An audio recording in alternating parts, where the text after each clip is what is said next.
పిరివంతెన చేసి పెను కడలిని దాటిస్తాడు.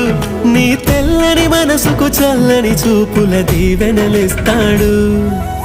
ఆంజనేయుడు నీవాడు, నీలోనే ఉన్నాడు. నీవాడై బలమిస్తాడు, నీ తోడై గెలిపిస్తాడు.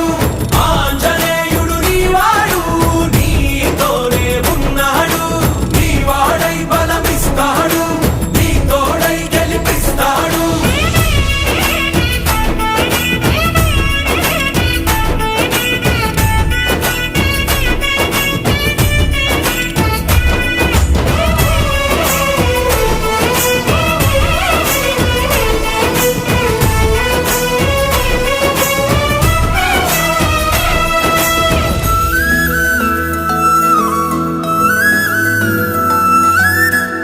ఎందుకా కంగారు,